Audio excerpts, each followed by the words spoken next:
ഒരു സെക്കൻഡ്.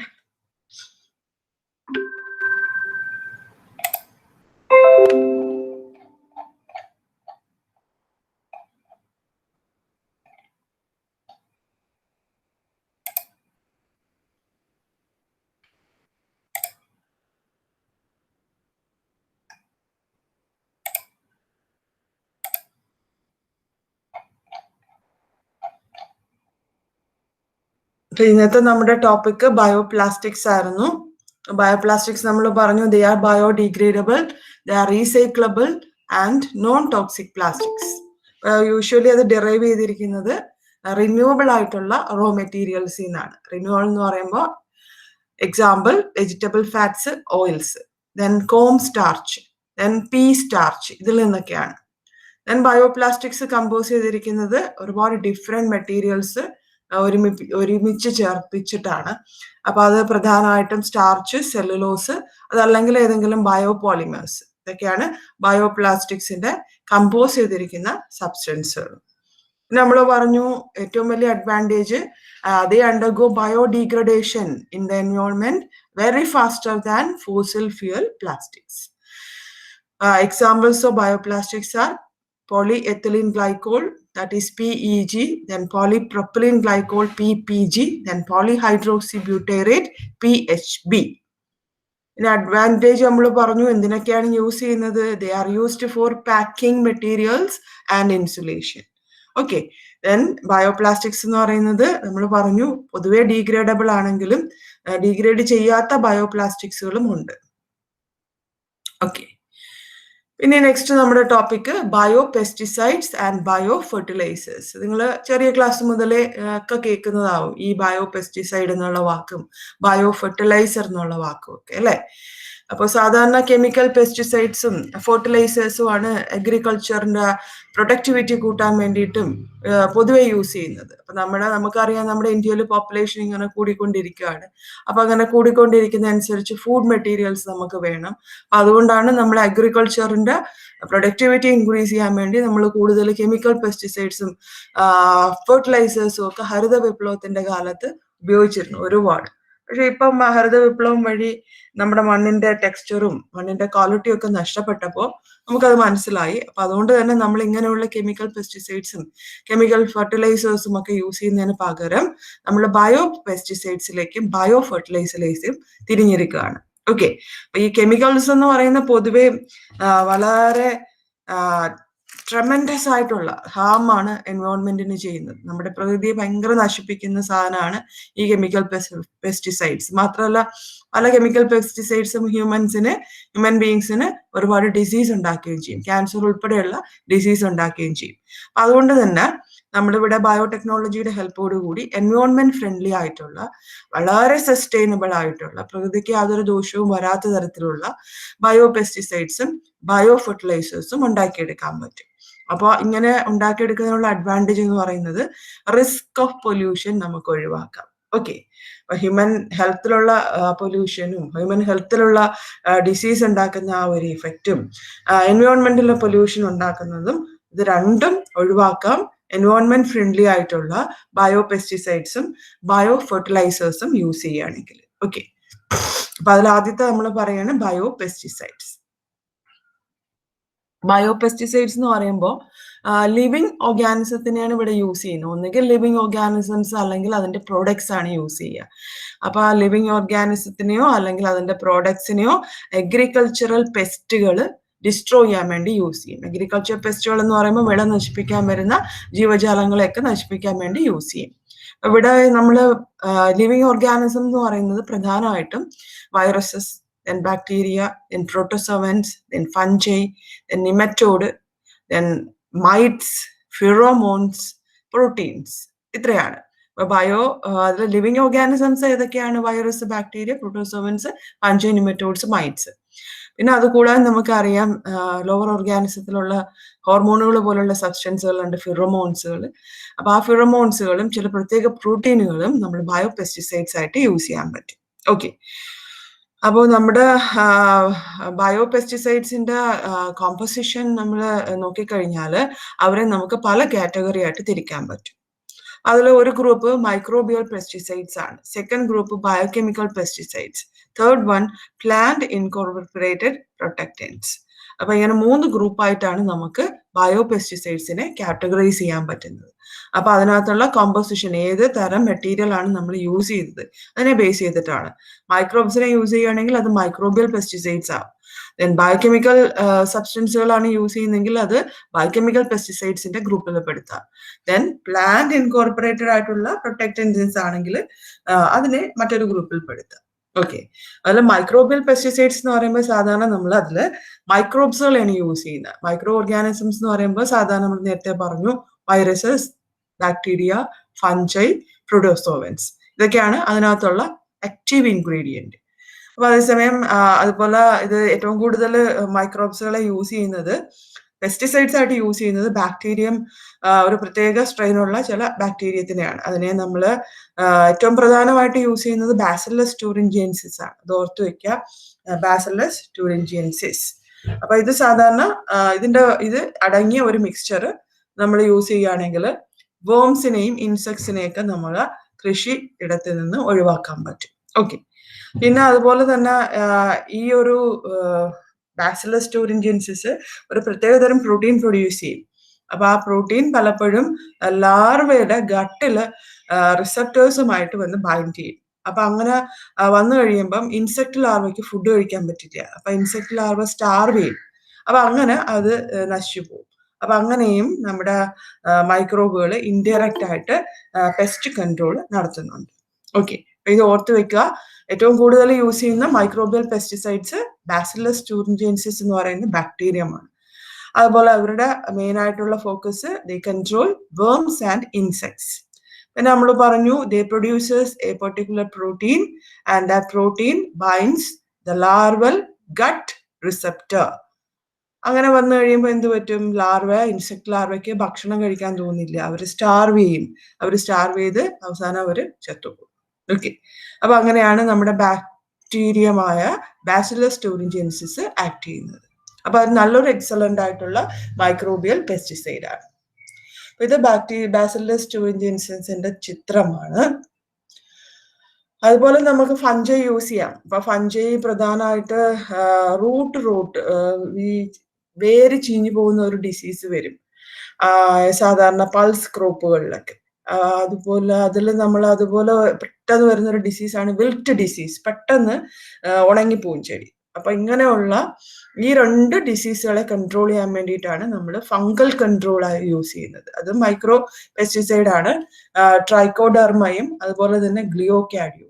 ഇത് ട്രൈക്കോഡെർമ എന്ന് പറയുന്ന ഫംഗസ് ആണ്. ഇതടങ്ങിയ മിശ്രിതം നമുക്ക് യൂസ് ചെയ്യാം. അതുപോലെ ഗ്ലിയോക്ലാഡിയ അടങ്ങിയ ഫംഗസ് അടങ്ങിയ മിശ്രിതവും നമുക്ക് ഇതിനു വേണ്ടി യൂസ് ചെയ്യാം. ഓക്കെ, രണ്ടാമത്തെ കാറ്റഗറി ബയോകെമിക്കൽ പെസ്റ്റിസൈഡ്സ് ആണ്. ബയോകെമിക്കൽ പെസ്റ്റിസൈഡ്സ് എന്ന് പറയുമ്പോൾ നമുക്കറിയാം, നമ്മൾ സാധാരണ നാച്ചുറലി ഒക്കറിങ് സബ്സ്റ്റൻസുകളാണ്. പക്ഷെ അവർക്ക് പെസ്റ്റുകളെ തടയാനുള്ള എബിലിറ്റി ഉണ്ടാവും. അപ്പൊ അത് പലപ്പോഴും നോൺ ടോക്സിക് മെക്കാനിസം വഴിയാണ് ഈ ബയോകെമിക്കൽ പെസ്റ്റിസൈഡ്സ് പെസ്റ്റുകളെ കൺട്രോൾ ചെയ്യുന്നത്. ഫോർ എക്സാമ്പിൾ ഇൻസെക്ടിസെക്സ് ഓർ ഫിറമോൺസ്, അതുപോലെ തന്നെ ചില പ്ലാന്റിന്റെ എക്സ്ട്രാക്റ്റുകൾ, ഇതൊക്കെ യൂസ് ചെയ്ത് കഴിഞ്ഞാൽ വളരെ എക്സലന്റ് ആയിട്ടുള്ള ബയോകെമിക്കൽ പെസ്റ്റിസൈഡ്സ് ആണ്. യാതൊരു ദോഷവും ഇല്ലാത്ത മെക്കാനിസംസ് വഴി അവർക്ക് പെസ്റ്റിനെ കിൽ ചെയ്യാൻ പറ്റും. പിന്നെ അടുത്തൊരു കാറ്റഗറി എന്ന് പറയുന്നത് നമ്മൾ പറഞ്ഞു പ്ലാന്റ് ഇൻകോർപ്പറേറ്റഡ് പ്രൊട്ടക്റ്റൻസ് ആണ്. പിപ്സ് എന്ന് പറയും. Plant PIP pips. അപ്പൊ പിപ്സ് പൊതുവെ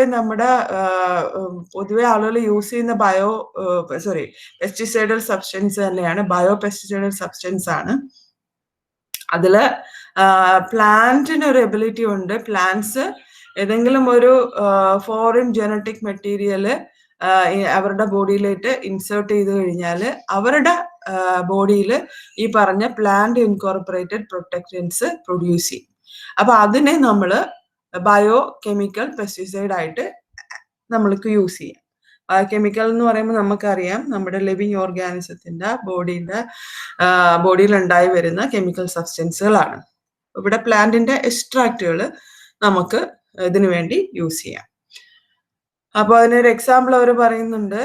ബാക്ടീരിയൽ ടൂറിൻജൻസിസ് നമ്മൾ നേരത്തെ പറഞ്ഞില്ലേ, ഈ ബയോപെസ്റ്റിസൈഡ് ആയിട്ട് യൂസ് ചെയ്യാന്ന്. ബാക്ടീരിയൽ ടൂറിൻജൻസിന്റെ ഒരു ജീൻ നമുക്ക് വേണമെങ്കിൽ ഒരു പ്ലാന്റിന്റെ ജനറ്റിക് മെറ്റീരിയലിലേക്ക് നമ്മൾ ഇൻട്രൊഡ്യൂസ് ചെയ്ത് കഴിഞ്ഞാൽ പ്ലാന്റിന്റെ ബോഡിയിൽ പെസ്റ്റിസൈഡൽ പ്രോട്ടീനുകൾ നാച്ചുറലി പ്രൊഡ്യൂസ് ചെയ്യും. അപ്പൊ ആ എക്സ്ട്രാക്ട് എടുത്തു കഴിഞ്ഞാൽ നമുക്ക് വളരെ ഇഫക്റ്റീവായിട്ട് പെസ്റ്റിനെ കൺട്രോൾ ചെയ്യാം. ഓക്കെ, അപ്പൊ അത് ബയോടെക്നോളജിയുടെ ഒരു നേട്ടമാണ്. ഇനി നമ്മൾ പറയുന്നത് what are the advantages of biopesticides. ബയോപെസ്റ്റിസൈഡ്സിന് എന്തൊക്കെ നേട്ടങ്ങളുണ്ട്? ബയോപെസ്റ്റിസൈഡ്സ് നമുക്കറിയാം ഇൻഹറന്റ് ആയിട്ട് അവർ ബേസിക്കലി ലെസ് ടോക്സിക് ആണ് മറ്റുള്ള കൺവെൻഷണൽ ആയിട്ട് നമ്മൾ യൂസ് ചെയ്യുന്ന കെമിക്കൽ പെസ്റ്റിസൈഡ്സിനെ കമ്പയർ ചെയ്യുമ്പോൾ. പൊതുവെ അവർ നമുക്കറിയാം ബയോപെസ്റ്റിസൈഡ്സ് എല്ലാം ടാർഗറ്റ് പെസ്റ്റുകളെയാണ് അറ്റാക്ക് ചെയ്യുക. അതല്ലെങ്കിൽ വളരെ അതുമായിട്ട് ടാർഗറ്റ് പെസ്റ്റുകാരന് വളരെ ക്ലോസ്ലി റിലേറ്റഡ് ആയിട്ടുള്ള ഓർഗാനിസത്തിനെ ആയിരിക്കും ബയോപെസ്റ്റിസൈഡ്സ് അറ്റാക്ക് ചെയ്യുക. ഓക്കെ, പക്ഷേ നമ്മുടെ broad spectrum conventional chemical pesticides ആണെങ്കിൽ ഈ പെസ്റ്റിസൈഡ് അടിച്ചു കഴിഞ്ഞാൽ അവിടെയുള്ള എല്ലാ ജീവജാലങ്ങളെയും ദോഷമായിട്ട് എഫക്ട് ചെയ്യും. ഓക്കെ, പിന്നെ അതുപോലെ നമുക്കറിയാം പ്രെഡേറ്റേഴ്സിനെയും പാരസൈറ്റ്സിനെയും പെസ്റ്റിന്റെ മറ്റുള്ള പാത്തോജൻസിനെ ഒന്നും ഇവർ ഡിസ്ട്രോയ് ചെയ്യില്ല. ഓക്കെ, അപ്പൊ അതുകൊണ്ട് തന്നെ ഒരു സെക്കൻഡറി ഔട്ട്ബ്രേക്ക് പെസ്റ്റുകൾക്ക് ഉണ്ടാവില്ല. അപ്പൊ സാധാരണ ഒരു ചെടി ഉണ്ടെന്ന് വെച്ചു, ആ ചെടിക്ക് ഒരു പെസ്റ്റ് ഉണ്ടെന്ന് വെച്ചു, ആ ചെടിയെ നശിപ്പിക്കുന്ന ആ പെസ്റ്റിനെ അറ്റാക്ക് ചെയ്യുന്ന അതിന്റെ പ്രിഡേറ്റേഴ്സ് ഉണ്ടാവും, അതിന് ഡിസീസ് വരുത്തുന്ന പാരസൈറ്റ്സ് ഉണ്ടാവും, അതിലുമായി ബന്ധപ്പെട്ട പാത്തോജൻസ് ഉണ്ടാവും. ഇവരെല്ലാം ഈ പെസ്റ്റിന് ചുറ്റുമുണ്ടാവും. അപ്പോൾ സാധാരണ കെമിക്കൽ പെസ്റ്റിസൈഡ് യൂസ് ചെയ്യുകയാണെങ്കിൽ ഈ പെസ്റ്റിനെ അറ്റാക്ക് ചെയ്യുന്ന എല്ലാ ജീവജാലങ്ങളെയും കൂടെ ഒരുമിച്ച് നശിപ്പിച്ചു കളയും. ഇവിടെ അങ്ങനെ ഒരു പ്രശ്നം ഉണ്ടാവില്ല. അതിന് പകരം എന്താണ്, അവര് ആ പെസ്റ്റിനെ മാത്രം നശിപ്പിക്കും. അപ്പൊ അത് കാരണം പിന്നീട് പെസ്റ്റിന്റെ ഒരു ഔട്ട്ബ്രേക്ക്, രണ്ടാമത്തെ ഒരു സെക്കൻഡറി അറ്റാക്ക് കാര്യമായിട്ടുണ്ടാവില്ല. പിന്നെ അതുപോലെ തന്നെ നെക്സ്റ്റ് നമുക്കറിയാം, ഇത് വളരെ ചെറിയ ക്വാണ്ടിറ്റി നമുക്ക് യൂസ് ചെയ്താൽ മതി, വളരെ പെട്ടെന്ന് തന്നെ അത് ഡീകമ്പോസ് ചെയ്ത് പോവുകയും ചെയ്യും. അത്രയും ഇഫക്റ്റീവ് ആണ് പൊതുവെ നമ്മുടെ ബയോപെസ്റ്റിസൈഡ്സ്. പിന്നെ നമുക്കറിയാം സാധാരണ നമ്മൾ ബയോപെസ്റ്റിസൈഡ്സ് യൂസ് ചെയ്യാൻ തുടങ്ങിയാൽ കൺവെൻഷണൽ ആയിട്ടുള്ള കെമിക്കൽ ടോക്സിക് പെസ്റ്റിസൈഡ്സിന്റെ എമൗണ്ട് നമുക്ക് ഏതാണ്ട് വളരെ ഒരു 90% റെഡ്യൂസ് ചെയ്യാൻ പറ്റും. ഓക്കെ, ഇനി എന്തൊക്കെയാണ് ബയോപെസ്റ്റിസൈഡ്സിന്റെ ഡ്രോബാക്ക് എന്നാണ് നമ്മളിവിടെ പറയുന്നത്. What are the limiting factors of biopesticides. അപ്പൊ പലപ്പോഴും ചില പ്രത്യേക ടാർഗറ്റുകൾ മാത്രമേ ഉണ്ടാവുള്ളൂ. നമ്മളൊരു ചില പ്രത്യേക പെസ്റ്റുകൾക്ക് വേണ്ടി ഉണ്ടാക്കിയെടുത്ത പെസ്റ്റിസൈഡ്സുകളാണ് ബയോപെസ്റ്റിസൈഡ്സ്. അതുകൊണ്ട് തന്നെ ഒരു ബ്രോഡ് സ്പെക്ട്രം ആപ്ലിക്കേഷൻ ഇതിന് പറ്റില്ല. വളരെ സ്പെസിഫിക് ആയിട്ടുള്ള ടാർഗറ്റ് ഗ്രൂപ്പുകളെ മാത്രമേ അവർ കില്ല് ചെയ്യുള്ളൂ. പിന്നെ കെമിക്കൽ പോയിസൺസ് യൂസ് ചെയ്യുന്ന പോലെ ഫാസ്റ്റ് ആയിട്ട് കില്ല് ചെയ്യില്ല, സ്ലോ കില്ലിംഗ് റേറ്റ് ആണ് പെസ്റ്റിനെ. പിന്നെ അതുപോലെ തന്നെ they have high sensitivity to soil and water conditions.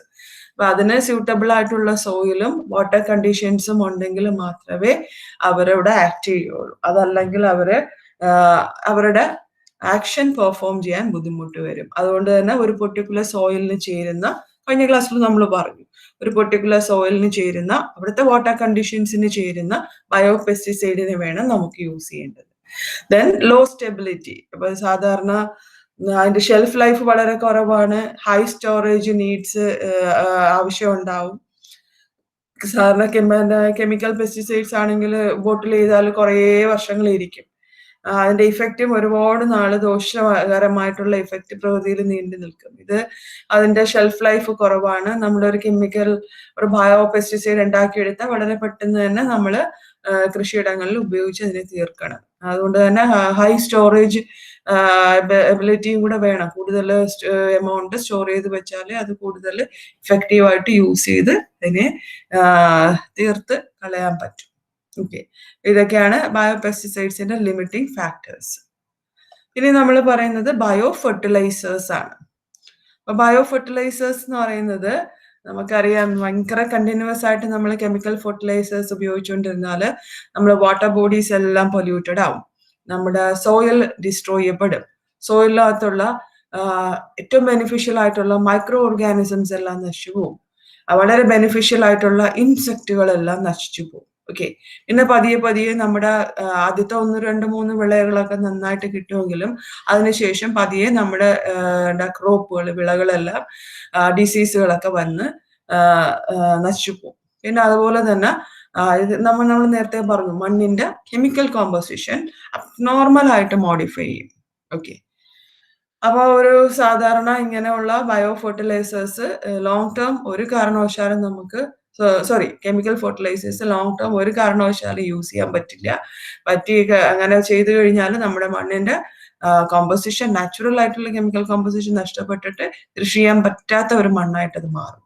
Okay, അപ്പൊ അതുകൊണ്ട് തന്നെ നമ്മളൊരു നാച്ചുറൽ ഫാമിംഗ് എനേബിൾ ചെയ്യാൻ വേണ്ടിയിട്ടാണ്, പ്രകൃതി സൗഹൃദമായിട്ടുള്ള ഒരു ഫാമിംഗ് എനേബിൾ ചെയ്യാൻ വേണ്ടിയിട്ടാണ് നമ്മൾ ബയോ ഫെർട്ടിലൈസേഴ്സ് യൂസ് ചെയ്യുന്നത്. ബയോ ഫെർട്ടിലൈസേഴ്സ് യൂസ് ചെയ്താൽ നമ്മൾ ഈ പറഞ്ഞ ഒരു പ്രോബ്ലംസും ഉണ്ടാവില്ല. ബയോ ഫെർട്ടിലൈസേഴ്സ് എന്ന് പറയുന്ന മൈക്രോ ഓർഗാനിസംസ് ആണ്. അവര് നമുക്ക് പ്ലാന്റിന്റെ ന്യൂട്രിയൻ അവൈലബിലിറ്റി കൂട്ടാൻ വേണ്ടിയിട്ട് യൂസ് ചെയ്യാം. പ്ലാന്റ്സ് വളരെ പെട്ടെന്ന് ഇതും കൂടെ യൂസ് ചെയ്ത് കഴിഞ്ഞാൽ ന്യൂട്രിയൻസ് ഒക്കെ അബ്സോർബ് ചെയ്ത് പെട്ടെന്ന് ഗ്രോ ചെയ്യുകയും ക്രോപ്പ് മെച്യൂർ ചെയ്യുകയും ചെയ്യും. ഓക്കെ, പിന്നെ ഇത് കുറേ പലതരം ടൈപ്പ് ഉണ്ട്. ചിലതെന്ന് വെച്ചാൽ പ്ലാന്റിന്റെ റൂട്ട് സിസ്റ്റവുമായിട്ട് ബന്ധപ്പെട്ടാണ് ഈ ബയോ ഫെർട്ടിലൈസേഴ്സ് ആക്ട് ചെയ്യുന്നത്, കോളനൈസ് ചെയ്യുന്നത്. അതിനെ റൈസോസ്ഫിയർ അല്ലെങ്കിൽ കോളനൈസ് ചെയ്യുന്ന ബയോ ഫെർട്ടിലൈസേഴ്സ് ഉണ്ട്. ചിലത് പ്ലാന്റിന്റെ ഇന്റീരിയർ റീജിയനിലാണ് കോളനൈസ് ചെയ്യുന്നത്. ചിലത് പ്ലാന്റിനെ പ്രൈമറി ന്യൂട്രിയൻസിനെ വളരെ നന്നായിട്ട് യൂട്ടിലൈസ് ചെയ്യാൻ സഹായിക്കും. ചിലത് പ്രൈമറി ന്യൂട്രിയൻസിനെ സപ്ലൈ ചെയ്ത് കൊടുക്കും. ടോട്ടലി എന്തായാലും പ്ലാന്റിന്റെ ഗ്രോത്ത് പ്രൊമോട്ട് ചെയ്യുന്ന സബ്സ്റ്റൻസുകളാണ് ബയോ ഫെർട്ടിലൈസേഴ്സ്. പിന്നെ അതുപോലെ തന്നെ പലപ്പോഴും നമുക്ക് സീഡ് പ്ലാന്റ് ട്രീറ്റ്മെന്റിന് വേണ്ടി യൂസ് ചെയ്യാം. അതുപോലെ തന്നെ സോയിൽ ആപ്ലിക്കേഷന് വേണ്ടി യൂസ് ചെയ്യാം. ചിലത് അങ്ങനെ പറയുന്നത്, ചിലത് നമ്മുടെ പ്ലാന്റിന്റെ സീഡിൽ തന്നെ ഇത് സ്പ്രേ ചെയ്ത് കൊടുക്കും, ചിലത് മണ്ണിൽ സ്പ്രേ ചെയ്ത് കൊടുക്കും. അപ്പൊ ഇങ്ങനെ 2 രീതിയിൽ ബയോ ഫെർട്ടിലൈസേഴ്സ് നമുക്ക് യൂസ് ചെയ്യാം. ബയോ ഫെർട്ടിലൈസേഴ്സ് യൂസ് ചെയ്ത് കഴിഞ്ഞാൽ നമ്മുടെ മണ്ണിന്റെ കേസിൽ, ചെടികളുടെ കേസിലൊക്കെ മണ്ണിലും ചെടിയിലും ഒക്കെ നൈട്രോജന്റെ എമൗണ്ട് കൂടും, നൈട്രോജൻ ഫിക്സേഷൻ എബിലിറ്റി കൂടും. പിന്നെ അതുപോലെ തന്നെ സോയിൽ ഫോസ്ഫറസ് കൂടുതൽ സോലബിലൈസ് ചെയ്തിട്ട് അവർക്ക് ഫോസ്ഫറസ് കൂടുതൽ അബ്സോർബ് ചെയ്തെടുക്കാൻ പറ്റും. നൈട്രോജനും ഫോസ്ഫറസിനെയും വളരെ ഇഫക്റ്റീവായിട്ട് അബ്സോർബ് ചെയ്തെടുക്കാനുള്ള എബിലിറ്റി ബയോ ഫെർട്ടിലൈസേഴ്സ് പ്ലാന്റ്സിന് കൊടുക്കും. പിന്നെ അതുപോലെ തന്നെ പ്ലാന്റിന്റെ ഗ്രോത്തിനെ സ്റ്റിമുലേറ്റ് ചെയ്യും. അതുപോലെ തന്നെ പ്ലാന്റിന്റെ ബോഡിയിൽ ഗ്രോത്ത് പ്രൊമോട്ടിംഗ് ആയിട്ടുള്ള സബ്സ്റ്റൻസുകൾ കൂടുതൽ സിന്തസൈസ് ചെയ്യും. പിന്നെ ഈ ഫെർട്ടിലൈസേഴ്സിൽ ഒരു കെമിക്കൽസ് ഒന്നും ഇല്ല. അതുകൊണ്ട് തന്നെ സോയിലിൽ യൂസ് ചെയ്ത് കഴിഞ്ഞാൽ സോയിലിലുള്ള ലിവിങ് ഓർഗാനിസത്തിനൊന്നും യാതൊരു കേടും വരുത്തില്ല. ഓക്കെ, പിന്നെ അത് എക്സ്ട്രീംലി ബെനിഫിഷ്യൽ ആണ്. നമ്മുടെ സോയിലിന്റെ ക്വാളിറ്റി എൻഹാൻസ് ചെയ്യും. നമ്മുടെ ഈ മൈക്രോ ഓർഗാനിസത്തിനെ യൂസ് ചെയ്ത് കഴിഞ്ഞാൽ വളരെ ഓർഗാനിക് ആയിട്ടുള്ള ന്യൂട്രിയൻസ് ആണ് നമുക്ക് അതിനകത്തുനിന്ന് പ്രൊഡ്യൂസ് ചെയ്യാൻ പറ്റുന്നത്. ഓക്കെ, അപ്പോൾ പിന്നെ ഒരുപാട് പലതരം ബെനിഫിഷ്യൽ ആയിട്ടുള്ള സോയിൽ ബാക്ടീരിയകൾ ഇതിനു വേണ്ടി നമ്മൾ യൂസ് ചെയ്യാറുണ്ട്. അതിനെ നമ്മൾ plant growth promoting rhizo bacteria എന്നാണ് അതിനെ പറയുക, PGPR.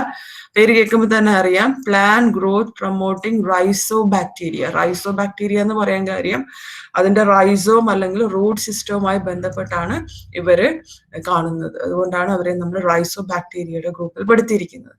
ഇവരെ ഈ ഒരു ഗ്രൂപ്പിൽപ്പെട്ട ബാക്ടീരിയകളെ നമുക്ക് ബയോ ഫെർട്ടിലൈസേഴ്സ് ആയിട്ട് യൂസ് ചെയ്യാം. അപ്പൊ ഈ plant growth promoting rhizo bacteria നമ്മൾ 4 മെയിൻ ഗ്രൂപ്പായിട്ട് തിരിച്ചിട്ടുണ്ട്. പലതും നിങ്ങൾക്ക് ഫെമിലിയർ ആണ്. നൈട്രോജൻ ഫിക്സിംഗ് ബയോ ഫെർട്ടിലൈസേഴ്സ് ഉണ്ട്, phosphate solubilising bio fertilisers, phosphate mobilising bio fertilisers, rhizosphere bio fertilisers. അപ്പൊ ഇങ്ങനെ 4 ഗ്രൂപ്പായിട്ടാണ് plant growth promoting rhizo bacteria divide ചെയ്തിരിക്കുന്നത്. അതിൽ നൈട്രോജൻ ഫിക്സിംഗ് ബയോ ഫെർട്ടിലൈസേഴ്സ് എന്ന് പറയുമ്പോൾ അവരെ വീണ്ടും നമ്മൾ 2 ഗ്രൂപ്പായിട്ട് തിരിച്ചിരിക്കുന്നു. അപ്പൊ ഈ നൈട്രോജൻ ഫിക്സിംഗ് ആയിട്ടുള്ള മൈക്രോബ്സുകളെ 2 ഗ്രൂപ്പായിട്ട് തിരിച്ചത്, ആദ്യത്തേത് free living nitrogen fixing bio fertilisers ആണ്. രണ്ടാമത്തെ group symbiotic nitrogen fixing bio fertilisers ആണ്. ഓർക്കുക, nitrogen fixing bio fertilizers are categorized into free living and symbiotic forms. അപ്പൊ ഇവിടെ നിങ്ങൾക്ക് എക്സാമ്പിൾസ് കാണാം. അസോട്ടോബാക്ടർ, ക്ലബ്സീല, ഇതൊക്കെയാണ് പ്രധാനമായിട്ടും ഫ്രീ ലിവിങ് ആയിട്ടുള്ള, അതല്ലെങ്കിൽ എസിംബയോട്ടിക് നൈട്രോജൻ ഫിക്സിംഗ് സോയിൽ ബാക്ടീരിയയ്ക്ക് എക്സാമ്പിൾ ആയിട്ട് നമുക്ക് പറയാൻ പറ്റുന്നത്. ഇവിടെ നമുക്ക് ഇവരെ രണ്ടുപേരെയും ബയോ ഫെർട്ടിലൈസർ ആയിട്ട് യൂസ് ചെയ്യാം. ഇടതുവശത്ത് കാണുന്നത് അസോട്ടോബാക്ടറും വലതുവശത്ത് കാണുന്നത് ക്ലെപ്സിലിയുമാണ്. ഓക്കെ. പിന്നെ അടുത്ത നമ്മുടെ സിംബയോട്ടിക് നൈട്രോജൻ ഫിക്സേഴ്സിനെ പറയുകയാണെങ്കിൽ അവര് പ്ലാന്റുമായിട്ട് നല്ലൊരു സിംബയോട്ടിക് അസോസിയേഷൻ ഉണ്ടാക്കും. അപ്പോൾ നിങ്ങൾ പലപ്പോഴും പഠിച്ചിട്ടുണ്ടാവും ഇന്റർ സ്പെസിഫിക് റിലേഷൻഷിപ്പുകൾ. ബാക്ടീരിയ എന്ന് പറയുന്ന ഒരു ഗ്രൂപ്പും പ്ലാന്റ് എന്ന് പറയുന്ന മറ്റൊരു ഗ്രൂപ്പും തമ്മിൽ വളരെ സൗഹൃദപരമായിട്ടുള്ള ഒരു അസോസിയേഷൻ ആണ് ഫോം ചെയ്തിരിക്കുന്നത്. That is A symbiotic association. അപ്പൊ ഇവര് പ്ലാന്റുകളുടെ റൂട്ടിലോ ലീവ്സിലോ ഒക്കെ ജീവിക്കും. അപ്പൊ അതിന് നമ്മൾ സിംബയോട്ടിക് നൈട്രോജൻ ഫിക്സേഴ്സ് ആയിട്ട് പൊതുവെ യൂസ് ചെയ്യുന്നത് റൈസോബിയം, ദെൻ അസോസ്പൈറലം, അതുപോലെയുള്ള ബാക്ടീരിയകളാണ്. ഇപ്പൊ ഇടതുവശത്ത് കാണിച്ചിരിക്കുന്ന ചിത്രം കണ്ടോ? അതിൽ ആ റൈസോബിയം കൾച്ചർ, ലബോറട്ടറിയിൽ റൈസോബിയത്തിനെ കൾച്ചർ ചെയ്തെടുക്കുന്ന പെട്രി പ്ലേറ്റ് ആണ് കാണിച്ചിരിക്കുന്നത്. ഇത് സോയാബീന്റെയും അതുപോലെ പീയുടെയൊക്കെ പ്ലാന്റിന്റെ ഉള്ളിൽ കാണും. സോയാബീന്റെയൊക്കെ കേസിൽ പീ പ്ലാന്റ്, പയർ ചെടിയുടെയൊക്കെ കേസിൽ നിങ്ങൾക്ക് അറിയാം റൂട്ടിൽ ചെറിയ ചെറിയ നോഡ്യൂളുകൾ ഉണ്ടാവും.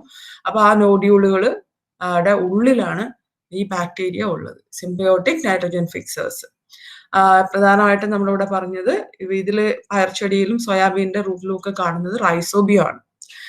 പിന്നെ അതുപോലെ തന്നെ അസോസ്പൈറലം, അതാണ് വലതുവശത്ത് കാണിച്ചിരിക്കുന്നത്. ഇതിനെ രണ്ടിനെയാണ് പ്രധാനമായിട്ടും സിംബയോട്ടിക് നൈട്രോജൻ ഫിക്സിംഗ് ബാക്ടീരിയ ആയിട്ട് കൺസിഡർ ചെയ്യുന്നത്. ഈ അസോസ്പൈറലം അടങ്ങിയ പാക്കറ്റ്സുകളും ഡബകളും ഒക്കെ വാങ്ങാൻ കിട്ടും നമുക്ക്. കമ്പനികൾ പുറത്തിറക്കുന്നുണ്ട്. അപ്പൊ ഇത് നമുക്ക് മിക്സ് ചെയ്തിട്ട് ചെടിക്ക് യൂസ് ചെയ്യാം. പിന്നെ അതുപോലെ അടുത്ത group bio fertiliser phosphate solubilising bio fertilisers ആണ്. നമ്മൾ നേരത്തെ പറഞ്ഞു വളരെ ഈസി ആയിട്ട് ഓർഗാനിക് ഇൻഓർഗാനിക് സോഴ്സിൽ നിന്ന് ഇൻസോളബിൾ ആയിട്ടുള്ള ഫോസ്ഫേറ്റുകളെ സോലുബിലൈസ് ചെയ്ത് ചെടിക്ക് അവൈലബിൾ ആക്കുക എന്നുള്ള ജോലിയാണ് ഈ ഗ്രൂപ്പിൽപ്പെട്ട ബയോ ഫെർട്ടിലൈസേഴ്സിനുള്ളത്.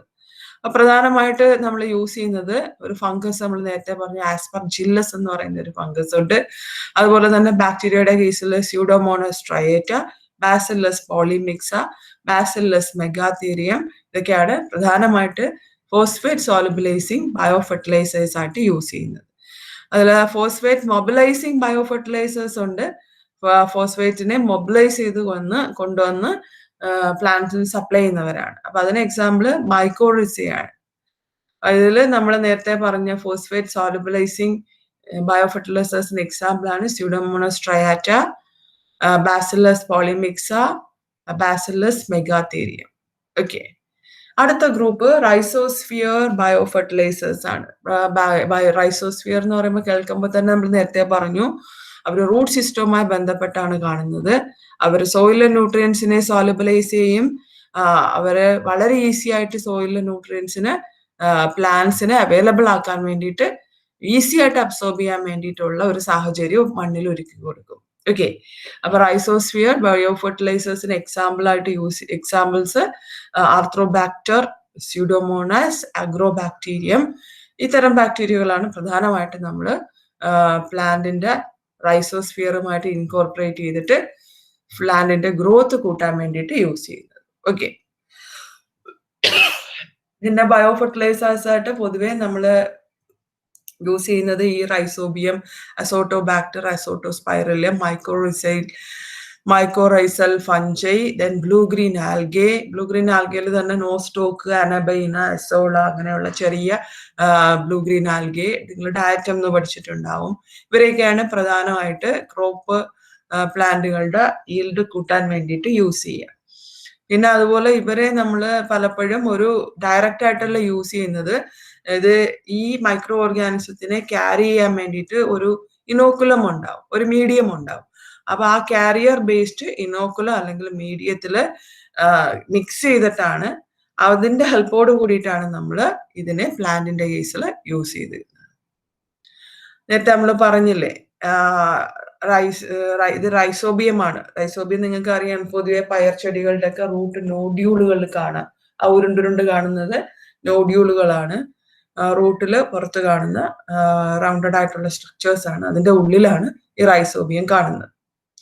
പിന്നെ azotobacter, then azospirillum, then mycorrhizal fungi. അതും ഇതുപോലെ പ്ലാന്റിന്റെ റൂട്ട് സിസ്റ്റവുമായിട്ട് ബന്ധപ്പെട്ട് കാണുന്ന ഫഞ്ചിയാണ് മൈക്കോറൈസൽ ഫഞ്ചി. പിന്നെ അതുപോലെ ബ്ലൂ ഗ്രീൻ ആൽഗെ, ഞാൻ പറഞ്ഞു ഡാറ്റംസ് എന്ന് പറയുന്ന ഗ്രൂപ്പിലാണ് വിടുന്നത്. മൈക്രോ ആൽഗയാണ്. പ്രധാനമായിട്ട് നോസ്റ്റോക്ക്, എനബൈന തുടങ്ങിയ ബ്ലൂ ഗ്രീൻ ആൽഗകളാണ് യൂസ് ചെയ്യുന്നത്.